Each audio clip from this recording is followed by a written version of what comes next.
Good for that. Tim, could you call us to order again? Yes, Thank you. I agree with you. Go ahead and start with roll call. Yeah. So 7:02. Board member Cherie Atkins. Here. Board member Julia Kitely. Here. Board member Suzanne Minahan. Here.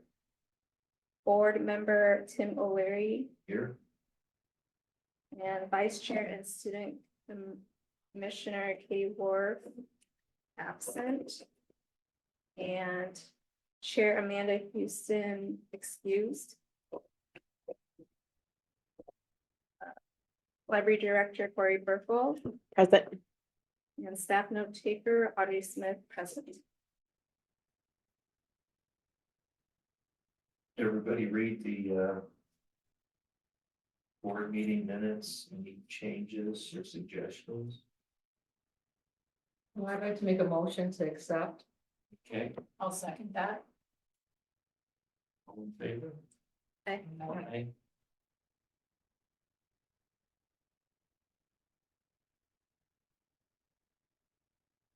And has everybody reviewed the library use report? Yes, very encouraging to see all the numbers going up. It is, yes, agreed. Grateful for that. So do we make a motion to accept those? So you can motion to accept the consent calendar and then that works for everything, Okay, or for both of those. Doesn't look like we have any public comments today. No public comments? And word comment, current library narratives. I love them. I do too. Yeah, you can make a book out of it. I know, that'd I be mean, so fun, wouldn't This it? past month are really spectacular. Yeah, I don't know which one's my favorite, actually. I gotta go with the 6-year-old kid. Yeah. It's like when I was a kid, I liked. I know. Okay. My son was also obsessed with the Warriors books and Oh, in so yes. much that we named our own cat, like in the same vein as these Warriors books. So reading that first one about the kid who got super into those books, like Yes. Warren owned every book. And there in- are a and there are lot. so many There are of so them. many. Yes, there are. So, But how exciting to get Yeah. a child just, oh yeah, you know, he's gonna remember that for the rest of his life.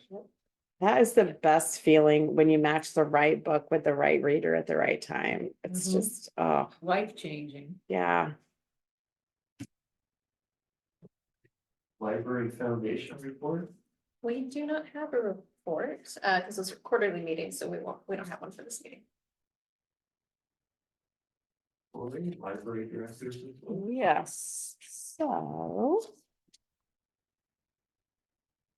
All right. this is here. So I did also include in your packet today, a list of staff work anniversaries that I had put together at the request of staff. And I really like seeing them too, but it also shows you how long each of our staff members have been at the library, which I think is pretty fun. You can also see we tended to hire a lot of people in February, apparently, since we had 4. So we have Bobby at 2 years, Gabriella at 6 years, Audrey Ragsdale at 6 years, and Kirsten Dennis at 6 years as well. That's great. So for my report, so after our last meeting, we had our staff meeting was with the State Library of Oregon, Talking Books and Braille Services. It was an absolutely fabulous presentation. And it really spoke to the reason that we don't need a separate Braille collection here at our public library. So with Talking Books and Braille Services, they can ship books, Braille books or audio books, including the machines, directly to anyone with no shipping and handling. And so it's all paid for, or it doesn't cost when they send it in the mail. We also found out, we went through a training with them and also found out that library staff are able to recommend someone for the service, which previously could only be done by a doctor. So now they've opened it up to different people who are able to see if people are in need of that kind of service. So basically, we would be able to fill out a form for a person who needs those services and sign off on it, which is wonderful. So I've already contacted the senior center because they do Meals on Wheels. And so to say, hey, if you have anybody who's interested in this service, then one of us can come out and do, basically it's like an intake form and sign off on that and get that started with the state library too. So it was a fantastic presentation. There's a new librarian there and her name is Jennifer and I forget her last name. But she did a wonderful job and it was her first time doing the presentation. So felt like she knocked it out of the park. So that was great. We also had our art committee that met for the first time. We had 2 pieces to go over and I was super, super grateful that we've done the work of having an art policy and that we meet as a group. We voted to accept one piece and we declined another piece. That's a funny story to tell sometime, but probably not for public. In a non-public meeting way, we could talk about it. But we also had a possible art installation might be coming to us from an artist named Peter Erskine. And he does these art installations that are prisms and he works with refracted light. And he has done installations all over the world. And he called first and then came in, met with me last Friday. And he was delightful to talk to. I had also reached out to Corvallis Public Library because he told me that he had done an installation there. So I wanted to make sure that there were no red flags that they had or anything. And she said that it's super popular with their patrons, especially with their kids, and that he was a delight to work with. So I'm hoping that all goes through and we'll be able to do that. It will end up being in the Carnegie room above the window on this side up here. So we'll see if it happens, then we'll do a art opening for it and everything. And it's a permanent installation. So that would be really exciting for us. That's Yeah. great. Oh, and I don't think I mentioned that he is not charging anyone for it either. So it's a donated art piece, so which is lovely. What was his name again? Peter Erskine, Erskine. If you look up Peter Erskine Art, you can find his website and see just the amazing things that he does. Yeah. It was oftentimes when people say they want to donate art, it's like, yay. You just never know what you're going to get, right? Which is why we have the art policy and why one of the pieces met our standards and one of the pieces did not meet our standards. So this is exciting. We did have a meeting about scanning the Newberg graphics. The equipment was not damaged in the flood at City Hall, so that was great hooray, news for good news. everyone. It does look like we won't be using the big scanner. We'll instead be using basically the scanner that it's like you set it in like this and then you scan down each side. So just to give you an idea on the time frame, we're probably looking at about 5 years that this project will take. This is a long-term project. So, but we're planning on getting started on that relatively soon.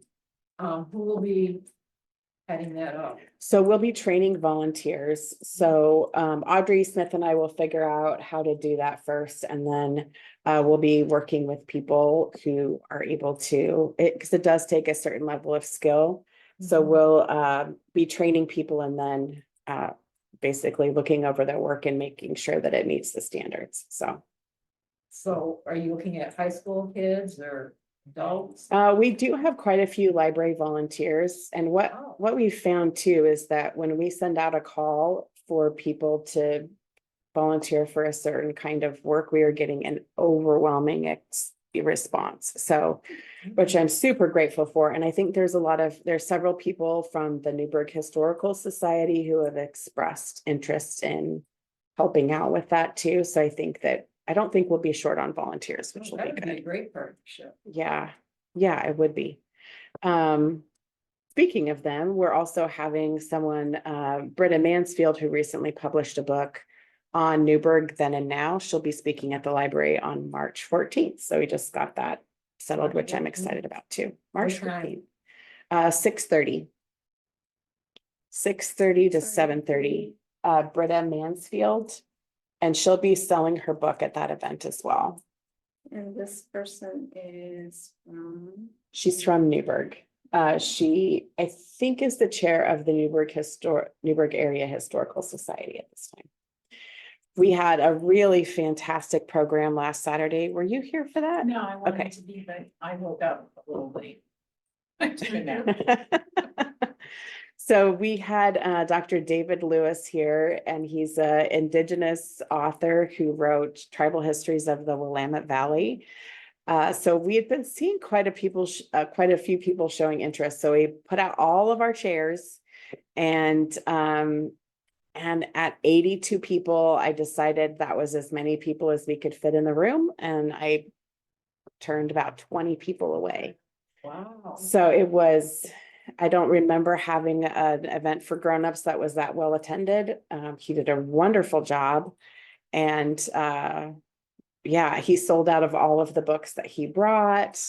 So it was really great. And when we talked to Silver Falls, they had said they had about 70 people show up for him. So I asked if I could send a note out to libraries on our listserv. And so I know has at least 2 others scheduled after that. So Well, that's he's also great. speaking at the Heritage Museum in McMinnville. Oh, thank you. Yes. Either late next week or early the following. Yes. Yeah.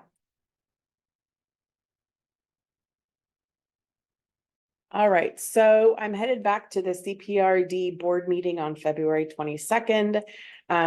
That's when they will be talking about the historical documents at Riley Park. So I went there in January, and they said, they asked some questions about it, but they couldn't make a decision on it because it wasn't on the agenda. So going back in February for that. Sat next to Julia, which was very informative. She gave me the lay of the land. I did a presentation on the history of the Newberg Library for the Early Bird Rotarians and the Chehalem Valley Rotary, and I have Kiwanis coming up next week. So that's been a fun presentation to do for them. I've enjoyed that. And how do they know Yeah, it went Audience. really well. Yeah. Yeah, I heard from my dad, who's in Early Bird Rotary, I heard that it went really well. So that's good to hear. Dad to tell you straight? Yeah, my dad's really sweet about that. Let's see, we are also working with Catalyst High School at the end of the month. Ruth and I are going to do a presentation at the high school as well. We've worked with them a few times before, and it's been a great experience. I think that I told you last month about the water leak that we had in the staff room, right? Okay.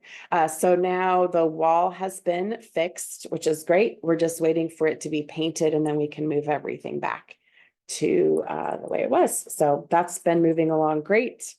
Our elevator is running, so that's great. But there's quite a bit of water and oil at the bottom of the elevator shaft. So repairs are ongoing for that at the moment.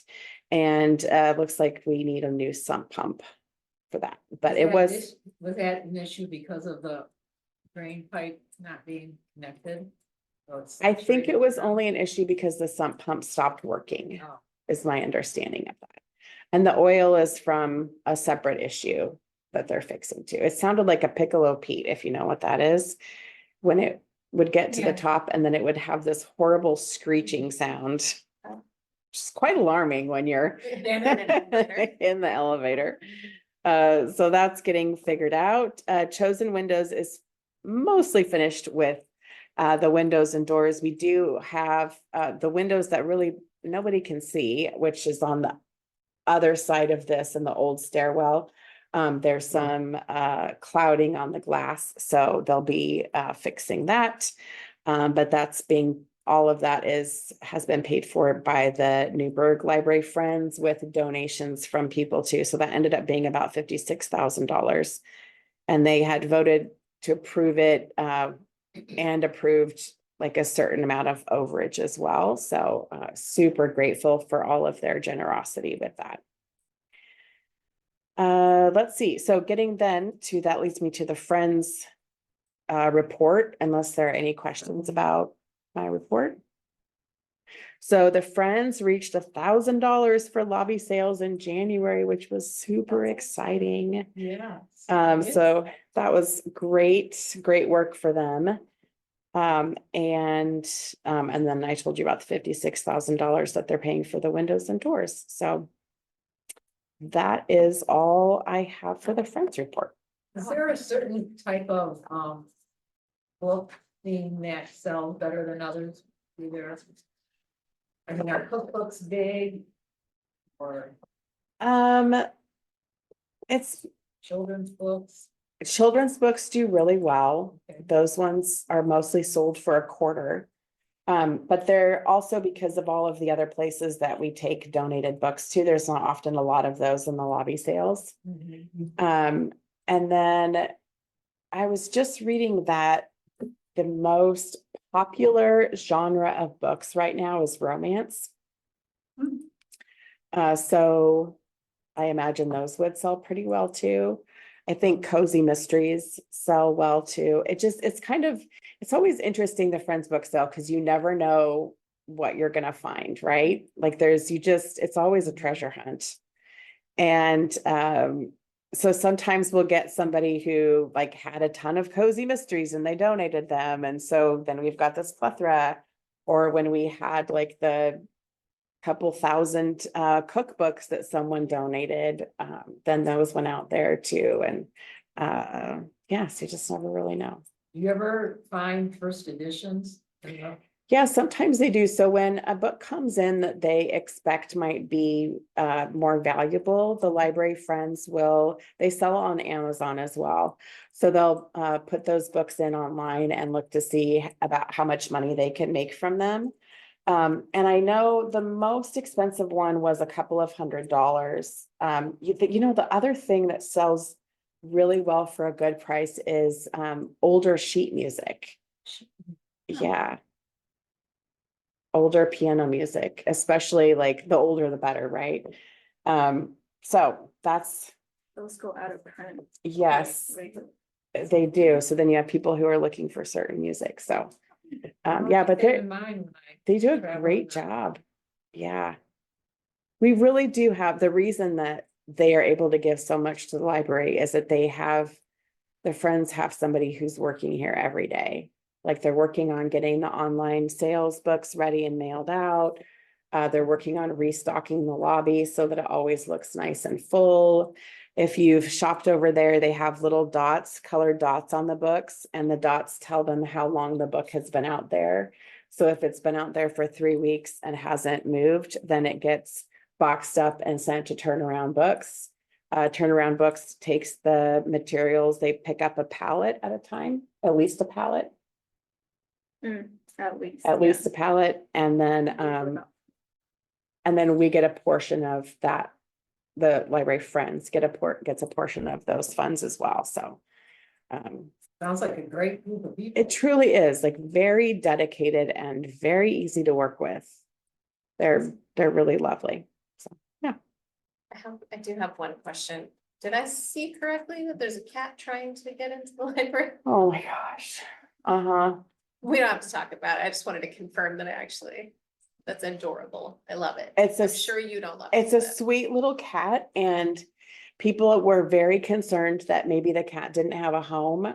So that's why I put the note up that says it has a home, but This it's is not the it. library. I guess I like caught it as I was walking in. I was like, did I see that? So, Uh-huh. okay. that's If funny. you might notice that the cultural center has a similar sign on their front door as well. This cat doesn't like to get its paws wet.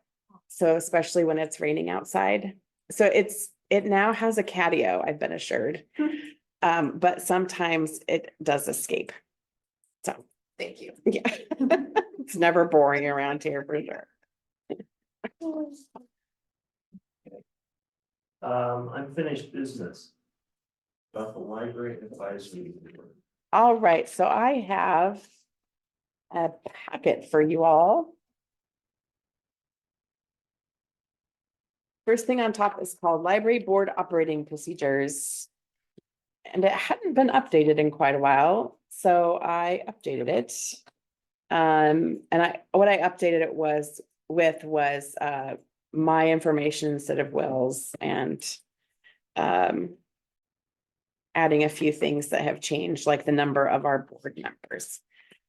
So I'm just gonna I'm not gonna read through the whole thing, but just kind of looking through, go through the sections, and if you have any questions about any of it, please do stop me and we can talk about anything that you might have questions about. So as you know, the library board advocates for library services and for the library. I feel super lucky that we have a great library board who is very invested in the public library, and invested in the community too, which is so incredibly important. We have overall great attendance at the library board meetings too. I know some boards haven't had as good of attendance, which is why they added that if you miss 2 meetings, 3 meetings that are, then might be time to step off. But I have never had that issue. So grateful for that as well. Let's see. Is there any more about moving to an odd number of members? No, that I need to follow up with our city recorder on that, because we really need to do that. That's not on anybody's radar at the moment, so we'll have another discussion about that. We hold a minimum of 10 meetings a year. Usually we don't have a meeting once in the summer, and then December we don't usually meet either. But we can be flexible to change that as well. I did look at when I scheduled my vacations this summer and thought, I think I'm scheduled for both of our board meetings, one in June and one in July. The one in July, I will have internet though, so I might just end up attending remotely for that one. What day in July is it? Let me take a look at You my, have another cool trip planned? not as cool as last year, but we are going to the beach, which is one of my most favorite Which is places still a to cool be. trip. Yes. So July 18th will be our July meeting. I'll be at the beach the following week. So June 20th, which I think is again the last day of school, isn't it? Or does school go to the 25th, 21st? It's the 14th, Oh, you thought it was the 14th? could be wrong. This is kind of late.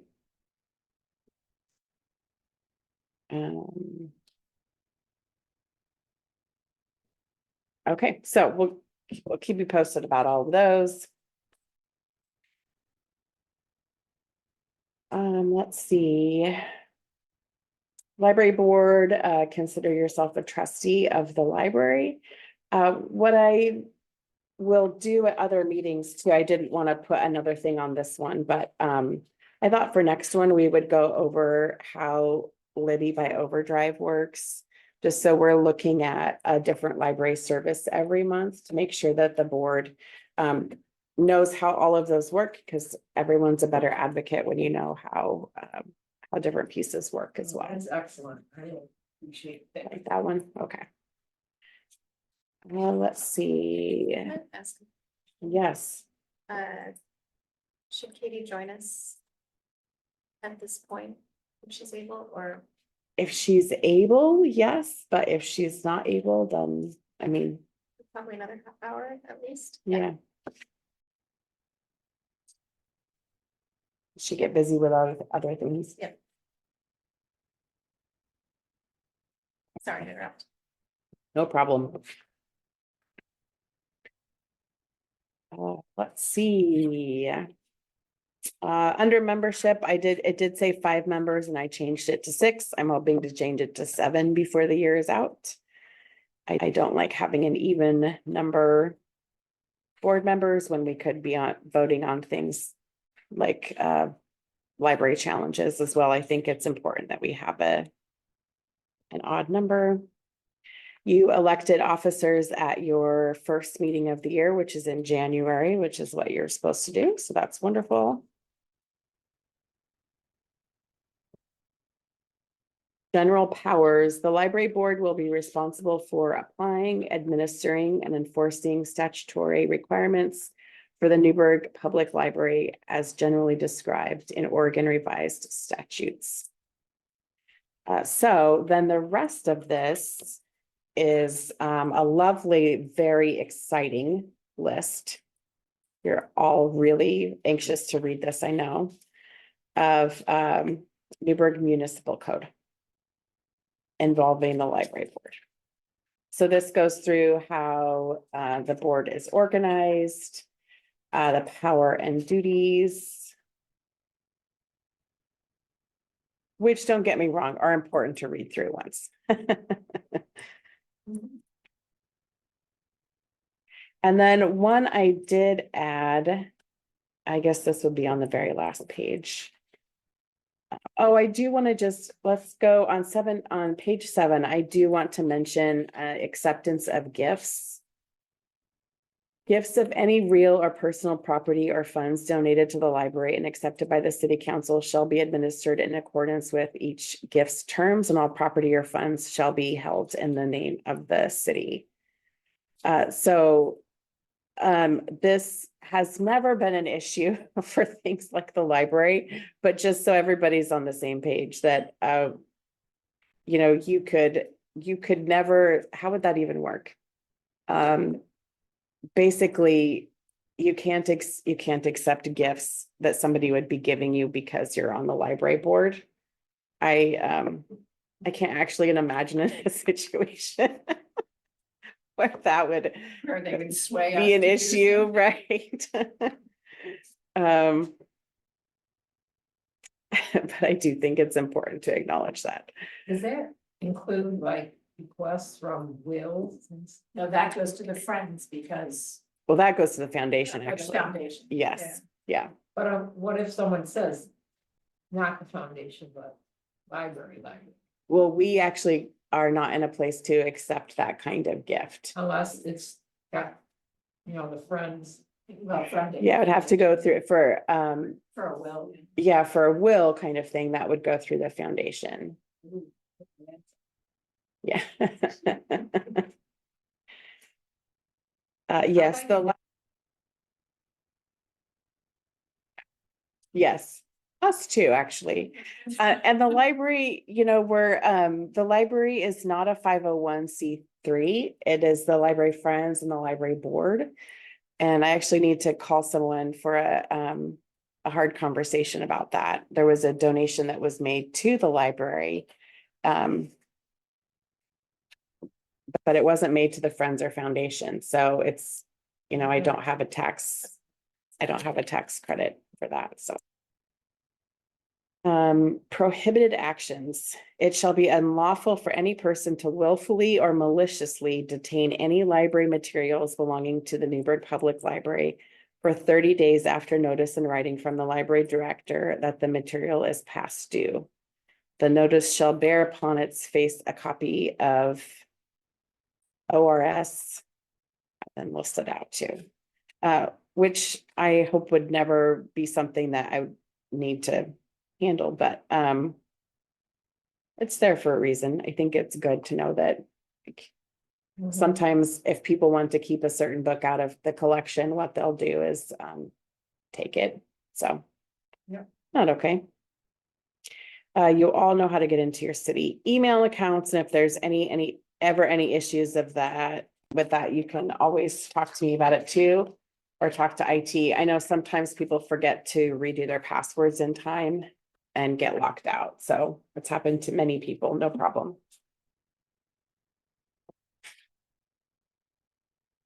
You have a contact that we could. Good evening. The library will be closing in about 30 minutes. If you would like to sign up for a library card today, please fill out an application at the circulation desk in the next 15 minutes. Thank you. Do you have a contact at IT that we could go through instead of inundating you? You could email support@newbergoregon.gov. email support. Mhm. You open up an email that you're not supposed to, they will get it. Really? Correct. And then you will have to do trainings. Yes. Almost everybody does that at some point, Tim, you're in good company. So that was email support. Support IT at newbergoregon.gov. That's how we place help tickets for the library. So if you were to email and say, hi, I'm a library board member and I got locked out of my email. Could you spell reset out that? Oregon or is it? Mhm, Oregon? sorry. Yeah, Newberg, Oregon spelled out.gov. Yeah, just in case. Yes, yep. I also included this very colorful org chart, library org chart. So you have a list of our employees, their job titles with their hours, and who supervises whom.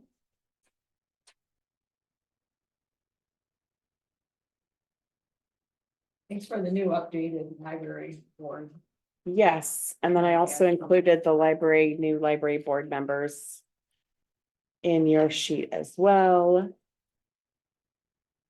The library strategic plan is something that's already in your notebook, so I didn't go through and include that. Every couple of months, I like to go over where we are and standing with that. I believe it goes through 2025, so Mhm. soonish we'll also start looking at doing our next strategic plan, so. See how well we did with it. Yes, I Yeah, think we're for the doing- most part, we're doing pretty well with it. Yeah. Yeah, there's some things that have changed, but overall there's good progress that's being made. Some was beyond our control. Yes. And some things like the Braille collection, it was a good idea in theory.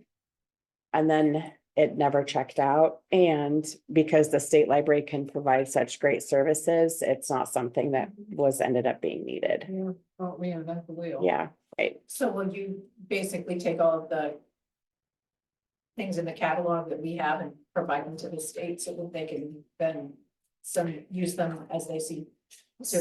So what we had was not very much, Oh, and okay. what we had was older materials for the most part as well. So they didn't have a need for it. Yeah, what they had was, and apparently I didn't realize until our training, none of the state libraries or the Braille libraries, except for Salt Lake City, deal in the Braille. So they have apparently just a big warehouse where all of the Braille books go out of the one place. Hello. I'm so sorry. I fully forgot we had a meeting tonight. Totally fine, totally fine. I'm present, I promise. We're just going through the library board operating procedures that were updated. We're on the last page of that one. And then I also attached the. Did I attach that? The virtual public meetings. Yes, I attached that one. Oh, yes, I did. There it is. So I did add the attachment F was new. It's the virtual public meeting guide to state agencies. This was just passed in January 22, I believe. So that's a newer one that I wanted to include in that too. So if you have any questions about that after So is this reading what it, Brought about the. yes. Actually, I said January 22. It's January 2024. Yes. I really thought I was out of compliance. But I wasn't. I got into compliance just on time. Well, and yes, you did, because it's been affecting everybody. Yes. I somehow thought I was missing it for about a year, but great. Well, look at that. Right on. Right on time. Do no fault of yours. Right. Are there any questions about anything that we've gone over on that? A lot of good information for us.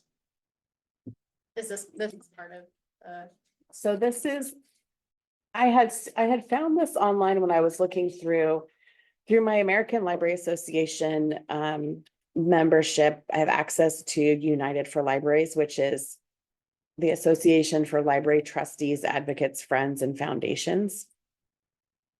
The library, we call you library board members, but in many other places you would be called library trustees. So I thought it was really helpful to go through terms and definitions related to intellectual freedom and censorship, just to kind of keep with the operating procedures. And I think, especially when it comes to challenges or book bans, it's helpful that we're all on the same page using the same language. So specifically to call out, challenge would be an attempt to have a library resource or program removed or access to it restricted based on the objections of a person or a group. Challenges do not simply involve a person expressing a point of view, rather they are an attempt to remove material from the curriculum or library, thereby restricting the access of others. Challenges sometimes lead to censorship. So if something was challenged and it was removed, if the decision was to remove it, then that would be the book ban. So I think bans and challenges are often used interchangeably, and they're really not interchangeable. So just to make sure we're both clear on that a ban would be if the challenge was successful and the item was removed. So this is kind of a longer document that just goes through terms and definitions, including confidentiality, and then some acronyms too that often get used, like the acronym for Children's Online Privacy Protection, COPPA. We don't currently receive any federal funds, so if you do, then you have to be in compliance with COPPA. We don't have that, we don't have restrictions on our computers, but we do have our computers. There's computers we have downstairs for children, and then the computers for teens and adults are located upstairs too. And we do have an internet use policy that everybody has to adhere to, or they lose their privileges too, so. Let's see.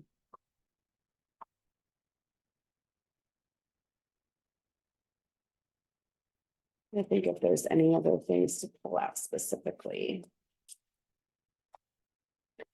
I'll let you read this in your own time, and then next time, if you have any questions, you can ask me about it, or if you want to email me about it, you're welcome to do that too. Okay. I do want to make sure you all know where our library policies can be found on our website. So I'm going to, I'll see how I can spell really well with everybody watching me. Yeah, you just have to get close enough. Okay, so we're on our library website, but also our city website is changing, thank goodness. City's been working hard on that. That should change before July, which I'm delighted about. So if you go down to About Us, this is where you can find information about the Library Advisory Board. Also, the Friends Foundation and our library policies are listed right in here. So then we have our updated list of all of the library policies, and specifically collection management. Just opening that one up so you can see this one too. So we have our collection management policy, which also impacts how library materials are removed from the library as well. Items don't stay forever in our library. Can I ask you a quick question? Yes. Do you have an author with a series of books and you're reading? And they have like 10 books in that series. Do you keep all 10, or do you root out some that haven't been taken out in 3 years? That's a good question. So I would say if you're doing collection development and you can see that there's a book of so if there's like a series of 10 items and really only the first 1 or 2 books have checked out in the last couple of years and then nothing else has, it's time to let that series go. So, and if you have some that are like, you have a lot of,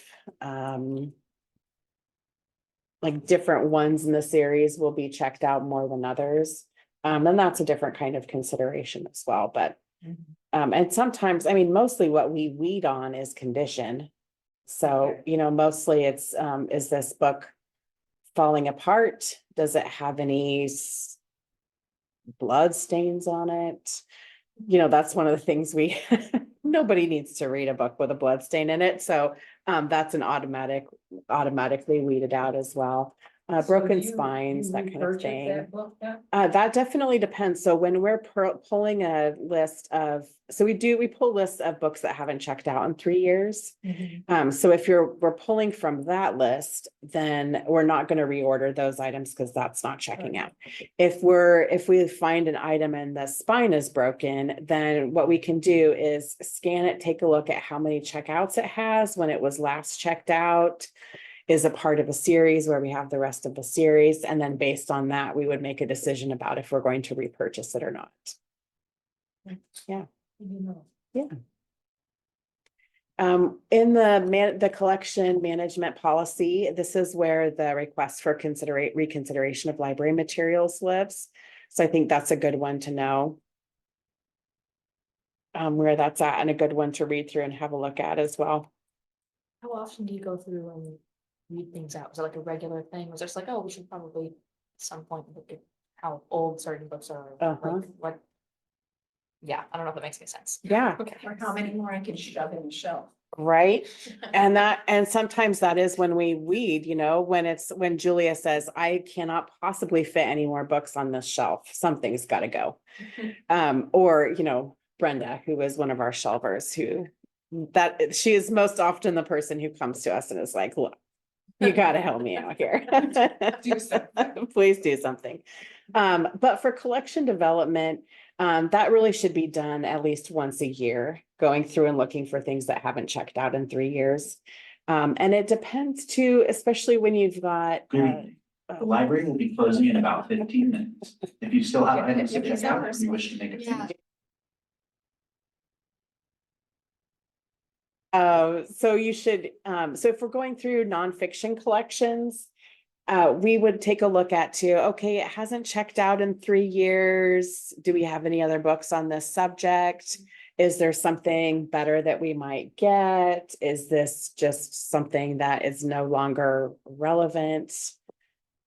Like, is it especially when it comes to technology, like, is this book way outdated now? Yeah, but it should be done once a year at least, yeah.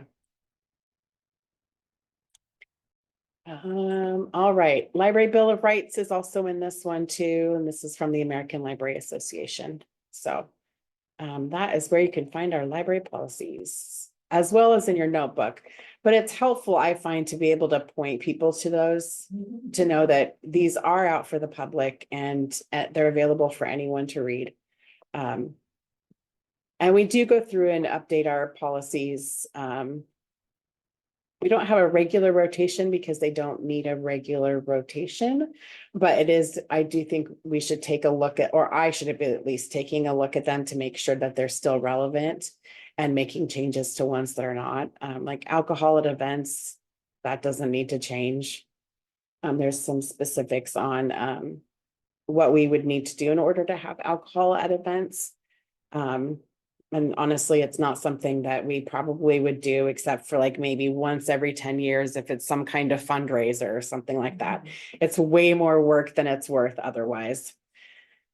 We went through the facility use policy and updated it, right? We Is the did. one, I'm only asking because other ones that we've looked at recently have that comma updated and then date, but the facility use one doesn't, so I Yeah, Just you're right. put it I in should there. have done I should have put 2022 in that. That's when we updated it. I know. I was thinking it was 2023, but it was the very end of 2022. Yeah. How old does a child have to be in order to get a library card? Born. Born? They have to be born. Yes. What, they put their little handprint down for a second? Nope, they just have to be born though. I've had somebody who wanted to get a library card for their unborn. Oh, really? That's why I say born, because we've had people ask a couple of times, but you have to be able to physically see the child. Okay, So, born. well, I'll be bringing Natalie in then. Excellent. Absolutely. So we do need the signature of the parent or guardian. But if you want to take a library card application home, then you could have one of her parents sign it and then bring her in for that. She very, she likes cards. She knows they're important. Oh, yes. Well, it's just like that one narrative, where the mom used a head thermometer to Oh, yeah. damn. Yes. That's awesome. That's good for 10 play. I think it was 3 when I got my car. Yeah. So I remember, I could barely write my name, so then when you look at the card, it's like illegible Uh-huh. handwriting that kind of resembles a K and it's. Yes. So. Well, That's really great. You've been sweet. a library user for a Oh, long time. yeah, I've been here for a hot minute. Any questions about any of the things we've gone over? All right, now I have to find my agenda. I lost it in pile of papers. Yeah, new business. Down to new business in the budget. So I just wanted to give you a heads up on budget stuff. I went over the upcoming budget or potential budget, I should say, with our finance director and with our city manager. We are not increasing very many different categories. We're increasing utilities because, as you all know, PGE electric is going up. And there was a few other things that are going up as well. So nothing, we're not adding extra funds to the book budget this year. Everything else is really pretty status quo. That's what we expected. We'll see what gets passed by the budget committee. So we'll start meeting probably maybe in March, April, we'll see. So I'll keep you all posted about all of that. I don't have a final number on the grant from the library friends yet. But I expect to have that fairly soon. So those funds definitely make a difference for programming. Because last year we used those funds for, or I should say those make a difference for the library. Last year, those were used for the Carnegie Room the last 2 years. But we do have some other projects that we're hoping to be able to get done this year with the Carnegie Room getting new ends to the shelves. So that will make a difference for the lighting as well. So What about the children, man? the children's amphitheater. And that has been an issue since I've been on board. Yeah, I don't feel like it's a big enough issue that it's high on my list yet. Okay. So, yeah. The issue being, can we use it? The issue being, we're redoing it? What? Well, what are you meaning, Suzanne, as far as it being an I'd issue? love to be able to see someone come in and redesign it to be used. Yeah. So I have many other priorities before I would be Right. willing to do that, but one of them is redesigning the front of the library. So if you've noticed, the bricks are not in great shape out there and they're becoming more and more of a problem. I was talking to Rhea the other day and she had an idea. We would use a design firm to work on the process, of course. But she had an idea too that I hadn't thought of before. And so we'll see what might be able to be done. So I think that's going to be probably one of the biggest things coming up is that every year the bricks are getting worse and worse, and everybody knows coming down those is pretty slick in the rain, so. Yeah, Not a great design in the first place. yes. I love our library. I love how they remodeled it, except front and the amphitheater, so, Mhm. And when you're saying the front, you mean? you know, I mean, That this, front. this Not front, the real front. not the original front doors. I mean, that has cement work that needs to be fixed as well, because there's things that are crumbling out there. But I mean, the brickwork that was done in the 80s that is either cracking or coming completely up, or, and that is just generally really slick to walk on It too. is. So, and when it rains so much in Oregon, I think it would be a, Yeah, Good I idea to think fix everybody that. hangs onto that rail. Yeah. Yeah. yeah, agreed. Skips. When you Agreed. build your budget, to propose to the city, do you have like your whole budget for the library? That includes what you're anticipating from various grants and Mhm. then what you know, what you're likely to get from the city? Mhm, And, but you've got like a whole picture, mhm, what percentage of it is city versus grant funding, mhm. like Ooh. ballpark? A ballpark, I would say, maybe 5% would be, and most of that's used either for library programs or to, you know, doing extra projects at the library as well. So, yeah. Do you have any programs in development that would be like reads in the park? Mm, Story time in the park? We I did that like 15 years or so. we did used to do that. I am not looking at doing that right now. One of the issues with that is that it takes a lot of staff time to do something that's in the park like that. Mhm. We tried to do a bilingual story time in the park last year, and we just didn't really get very many people attending, or hardly anybody attending for those ones. For as far as our other story times go, we're not looking at, we would have to replace, we can't add anything new at this point, so we would have to replace one with story time in the park. And staff wise, for all of the other programming going on, it's probably not something we would end up doing. But it has been fun in the past too. Now, I know the ones I attended, early on, Oh yeah, we had huge crowds for those Yeah. too, yeah. Mhm. some future project. Mhm. It's interesting to see too, how programs ebb and flow too, of people are interested, people are not interested. Worked really well at one time, doesn't really work now.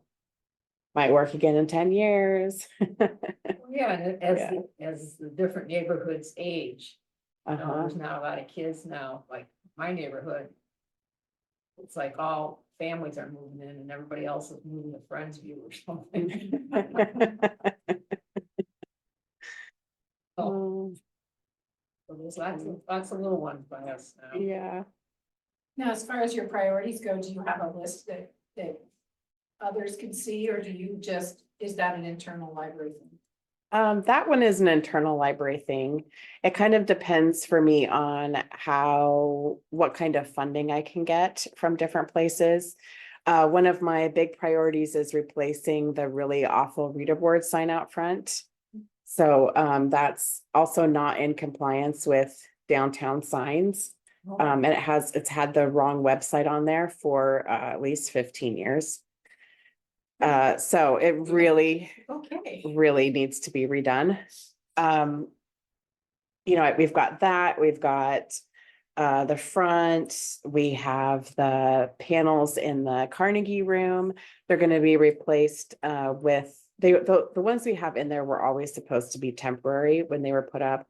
But we do have a couple of the ones in there that are kind of see-through, but they have the leaves in them as well. So all of the panels would be going to that in the Carnegie room. And that would also let a lot of more light through. And if you've been trying to find books in there, shelf books in there, the lighting is really problematic. So this would go a long way in fixing some of those problems. So there's a lot of different things like that. The upstairs staff area has carpet that was put in 85. Oh. And Yeah, that needs Um, to change. yeah, that's the last place, I believe, in the library where you still have the old. Really, I mean, this carpet is in great shape, but that is not the carpet that's in the staff area upstairs. The staff area upstairs has this really terrible orange stuff that is, 70s, women. oh, it's just terrible.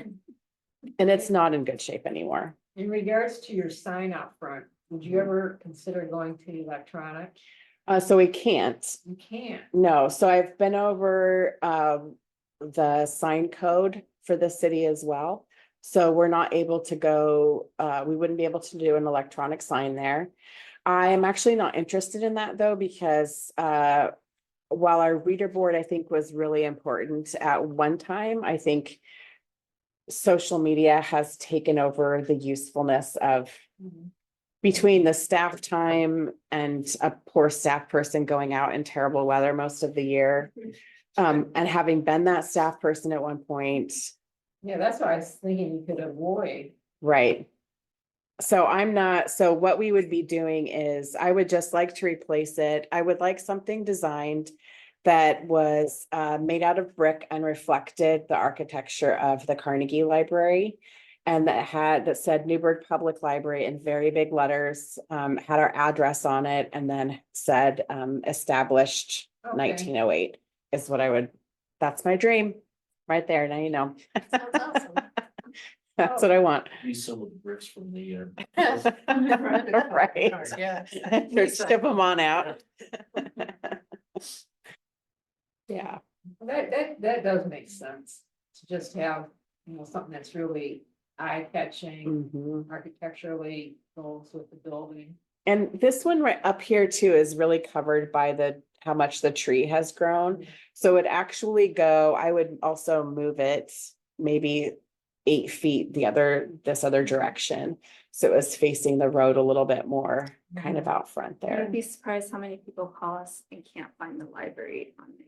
Yes, Really? yes, And they're driving. yes, Well, trying to find it in color. yeah. So that's something I think we need. So, yeah.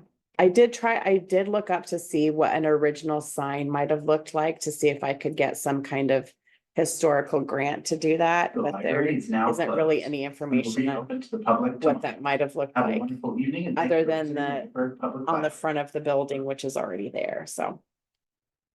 Anyway, And maybe when you go to Riley, look at all their documents, you'll find it.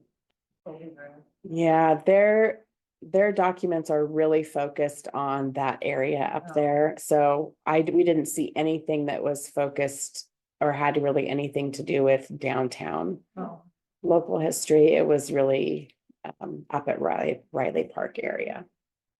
you ever put out public, like, anyone you have a picture of? Every now and then you can see, requests like that on social media, and people dig things up. Yeah, I haven't, but I feel like I do have a lot of pictures of the library, Okay. but none of them show any kind of sign like that.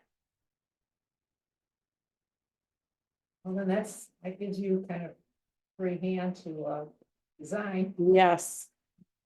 And hopefully, yeah, I'm working on getting that grant funded, so additionally not from the foundation or from the Friends, but going outside of that, we'll see about a grant for that, so, Oh, you're busy. yeah.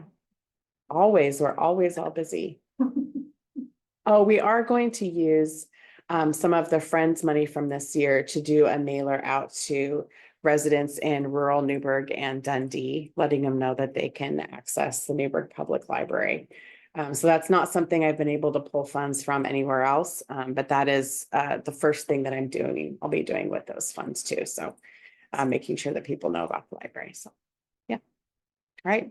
And I think that is all I have. So I'll keep you posted on budget